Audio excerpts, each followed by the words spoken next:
Hello and welcome to episode number 2 of season 3 of Acker Basketball. You may notice I can physically touch my father today. We're not on separate Zooms today. There won't be any laggy audio. That's because I'm on vacation here. So welcome once again. I'm Curtis D. Acker. And I'm Mark Acker. Welcome, everybody. Yes, thank you for being with us today. So we're going to continue off with what we did last week, which was we're going to rank the top 5 commitments that came in to the ASUN this week.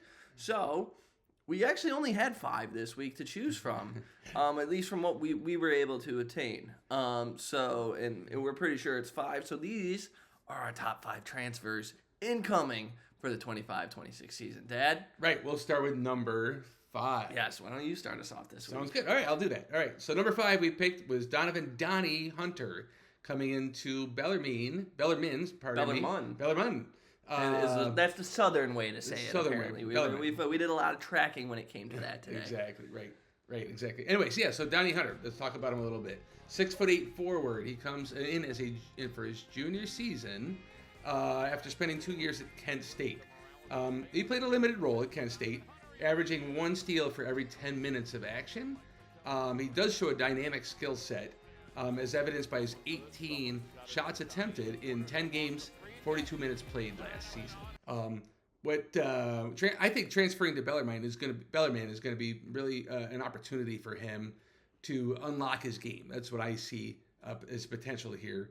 I think he needs to show hard. This is a hard conference to play in, physicality wise, right, and rebounding, that kind of thing. Yes. Not just scoring. So that's what I see is a golden opportunity for him to showcase it. He's got to step up in that part of his game. How about you? Yeah, well, I've seen him listed at anywhere between 6'6" to 6'8". So, but one of the things that I've seen about him is that his athleticism is supposed to be pretty good. And I've been able to watch a little bit of. We've seen some practice footage of him. We haven't really been able to see much game footage of him. Right. Coming from Kent State out of the MAC. I would say the MAC is a better conference in general than the ASUN is. Most years in March Madness, you're seeing a MAC team maybe take anywhere between a 12 to 14 seed, whereas the ASUNs are more in between that 13 to 16, maybe a little bit more. Exactly. But right around in there is right around the range for it. So I think as far as skill-wise, maybe he's coming from a little bit higher prestige conference, but definitely coming, as you said, opportunity-wise to make a statement here into his junior year. And Kent State was decent in the NCAA tournament a couple of years ago, I think, right? Yes. They were a 14 seed, actually, I believe. Exactly. I believe, during his freshman year, I believe, is when they were. Yes, and they did some serious damage. So exactly. All right. Well, yeah. So that's number 5. Yep. Good luck to Donny. How about number 4? Again? Well, NCAA tournament experience looked no further than Brian Waddell. So, Waddell or Waddell, not sure how to pronounce it yet, but Brian Waddell going to Bellarmine as well. 6'7" redshirt senior forward, 4 years of experience here coming from Purdue. Tore his ACL actually his first year while he was redshirted. He averaged 2.2 points per game last season as he's coming into the Knights of Bellarmine. He had 3 of 4 of his 3-pointers that he took. He made, shot 75% from the free throw line as well for Brian Waddell. So he does have the credentials coming from Purdue here. I look at his impact to Bellarmine, as we've discovered, as more of he's bringing over some major experience from a school that's been regarded as a top 10 school for the past, almost 25 years now. Long time, right. Up and down inside of it, but right, certainly exactly. a top program. Exactly. They're a top-tier program every year. You're playing with Braden Smith, with Zach Eady's, you might not be playing on the floor at the same time as them, but you're definitely playing against them in practice. You're doing all this because that's the thing. He never really got to develop into a full-time player here at Purdue. Right. Was a part of that team that went all the way to the conference championship last year. That's right. And so get some good experience there, and that's what I expect to bring over to BU here as we look in the first year of Coach Davenport's team. That's right. Yeah, I think he's a versatile player, right? He'll kind of chip in various roles. And bring that experience. So I see him as more of an offensive guy, more of a sharpshooter, more of a maybe. There actually was some highlights from high school that he had, which that's a long time ago, high school, but 5 years for him. Yeah. But he was a good dunker in high school as well. So I see him as more of a flashy offender, kind of like a Jack Kurzinski maybe a little bit. Kurzinski does a little bit more doing all the little things right. And I did see Waddell actually in some game footage against Marshall. He had a good closeout once. Yep. So there definitely is some defensive potential there. He's 6'7". Just want to see what that. Yes. It's a big question mark, basically. Yes. Coming from a top tier program where you're more of a limited player to you're probably going to be one of the guys here now at Bellarmine.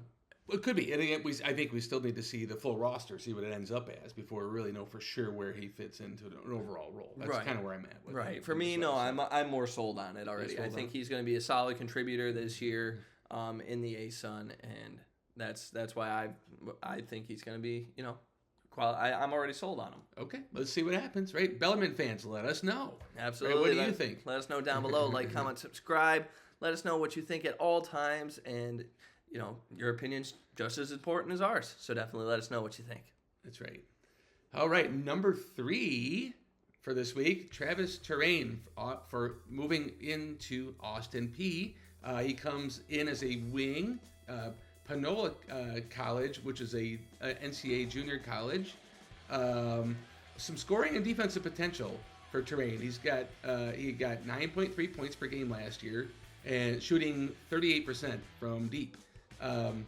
Also had 28 blocks, 25 steals in 36 games, of which he started 22 of them.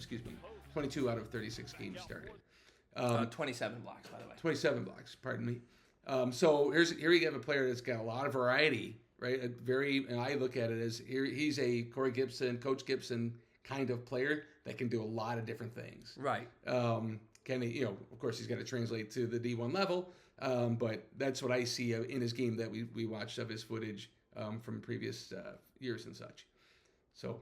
How about you? What's your take on Travis? I saw a majority of his scoring coming from the corners, whether it was threes or twos. A majority of it's coming from the corners. Didn't see a whole lot in transition. Saw some defensive potential as well. But for me, I actually like Waddell a little bit better as a prospect coming in for this season. Maybe not overall as a prospect, but for at least for right now, just coming in immediate impact.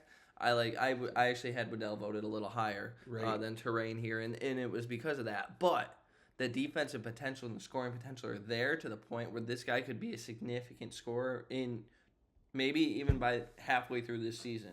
And he ends up working his way up because he, kind of had to do the same thing last year at Panola. Kind of had to prove that he was worthy of that starting job. He started 22 of 36 games. I think it's going to be similar here for Austin Peay, which a team that had major injury issues last year, but didn't see a consistent starting lineup at all last season. No, they did not. So I think that's going to be something that's once again consistent going into this season. Yep. Maybe not the injuries, but maybe the inconsistent starting 5. And Torain, I expect to be part of competing for that. Exactly. One other thing I liked about him, very active feet, off ball. It wasn't just when he got the ball he goes, right? He was moving off ball to get set up for shots. Help defense very, very strong and really aggressive on trying to read the next pass and staying ahead of that play. So again, I see a Corey Gibson mix and match, plug and play kind of action that he can bring to the table. Does he make the starting 5? Is he consistent? Hopefully they're not have injury problems like they did last year. Yes. Could they have any more? Hopefully not. We'll knock on whatever we can knock on and hope that doesn't happen. So exciting action for there's the wood for sure. Big one. Yeah, exactly. All right. Anyways, let's move on. Big wood. Moving on. All right, moving on. You can comment on that. Mateo Esmeraldo. Once again, Mateo Esmeraldo going into Lipscomb. So Esmeraldo is a 6-foot firecracker guard who clearly wants to continue under his coach Kevin Carroll for another season. He was a limited player on the 2024 Big South champs Longwood, but he lit it up for Trevecca last year, which is NCAA D2, where Carroll coached. 7.2 assists per game, 12 points per game, 51% shooting. Only missed 5 of his 64 free throws taken last year as well. Fantastic. So a walking bucket from the line. So Esmeraldo going to its school where obviously Coach Carroll knows his style of game. He knows how to make him work. Probably already had an idea at Trevecca if he was going to stay at Trevecca, how to develop Esmeraldo into an even better player. And for me, that completely pushes him ahead of everyone else that we had on this list because of that factor. Now, there are some things that do concern me about Esmeraldo's game, but before we get to that, I want to let you get your piece in. What do you think about Esmeraldo? Well, yeah, very active, right? Very active with his feet. Maybe, but we didn't see Different much than Torain, though, right? Is more active with his feet, is more with the ball. With the ball, correct, exactly. With the ball, and not only that, but in transition with the ball. Yeah. Half-court set offenses, he really didn't touch the ball a whole lot other than a swing type of player. He passes the ball very well. Like you said, his assist total shows that, 7.2 per game. So he knows what he's doing there. He just didn't seem as active in that role. So, right. Hopefully he can get out and run. And I still agree with you. Your number one point here is starting the year, Coach Carroll knows him. And Esmeralda knows Coach Carroll. So bringing that consistency in is a big plus for a largely changing lineup that Lipscomb had from last year. Right, their starting group, which we talked about a lot last year, played all five or four or five played 30+ minutes a game. And they're replacing all of that this year. So it's a big thing to replace. So some stability there really helped, I think. Exactly. As Coach Killer ushers in this new era of Lipscomb basketball, Esmeraldo is going to be a huge part of that. Exactly. Now, one thing that they are going to have to get, because Esmeraldo does not bring it all, is some three-point shooters around him. Oh, yeah. Because, so, here's what I said concerned me, and I'll look away for a second for my stats, but he only hit on 24% of his threes, and he took 42 of his 143 shots that he took last year were from three. That's only 29% of his shots, which probably speaks a large part of why he's not involved in that half-court offense. Right. Is because there's no point in getting him involved because you already know he's not going to be... He's a 6-foot guard, so he needs to receive the ball on the perimeter. Yes. And you already know that he's not going to be shooting from the perimeter most of the time. Yep. So that limits his opportunities to get involved in the half-court offense. Exactly. That's right. Yep. So let's move on to number one, because you were really excited about this guy all week. Bobo. It's Bobo time. Calvin Bobo Sirmans, moving into Stetson. The Stetson Hatters. Bobo is a 5'8", so we used to saying 6-footers, right? 5'8" junior point guard, brings elite playmaking and defensive prowess to the Hatters. Sirmans averaged 15.7 points per game, 6.8 assists per game, and 2.4 steals per game in his 2 seasons. Very impressive, obviously, at Kaiser University, which is an NAIA school. He's excellent court vision. Just watch some of his film. He is really patient with the ball, and can use it off the dribble, creates crazy action, and for either for his own shot, and more importantly for others on the squad, as they're mesmerized by his dribbling prowess. Very impressive player. 5'8". How is he going to translate to the D1 level at that size? He shows no fear whatsoever. So I really like that about his game as well. Yes. For me, so everyone else on this list had a glaring question mark about their game, right? Bobo, at least looking at the stats, and when you get your initial look at Bobo, when you watch him, you don't see that. You don't see a glaring, this is a weakness. Right, exactly.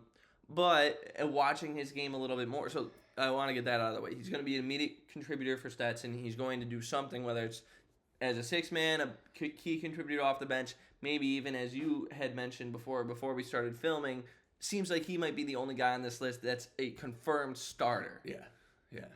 In the ASUN. But being 5'9", that actually didn't play into my observance of this at all. I'm realizing this now is actually why I might have observed this, is that he didn't look like he had an extra step against these other NAIA guys. That probably comes from him being 5'9", but that patience and that lack of fear that you talked about helps him make up for that. So it'll be interesting to see how he's able to adjust to maybe some faster players here coming into the NCAA level rather than at the NAIA level. And I think that for me is what's gonna make him either stay and thrive at this level, or maybe have to rework and think about, maybe I got to do something else. Right. I just saw him. Right. Good points. Right. I think his maturity of game on the court He knows who he is. He knows where his size, where his strengths and weaknesses are. Absolutely. So to me, I think it'll translate over. That's my gut feel on where. Oh, exactly. I'm with you as well. I'm only just pointing out that if it were not to work out, that's my assumption as to why it might not work out. Sure. Just trying to provide some critical analysis for the guys here, and let us know what you think of the critical analysis. If it's sound with what you find, certainly go take your time, go research these players as well, or you can obviously trust our word, because we think we're here at Acker Basketball. We strive for accuracy. We think we know what we're talking about. So you can certainly trust us, but definitely let us know what you think also down below in the comments. We'd love to hear from you. But that is our top 5 transfers coming in from this week. So these are all commitments. These are not guys that have officially signed. Some of them have already. Like we got Waddell and Hunter that actually signed on Sunday, or I'm sorry, excuse me, on Monday, which was yesterday for you now viewing it today on Tuesday. But yeah, there's a few guys that have also maybe, gotten some offers. We're not quite there yet to the point where we're willing to talk about them, but we're definitely going to get there in these next coming weeks here. So we're looking forward to bringing that to you. Once again, let us know what you think down below. Like, comment, subscribe. Looking forward to seeing you next time. God bless, guys.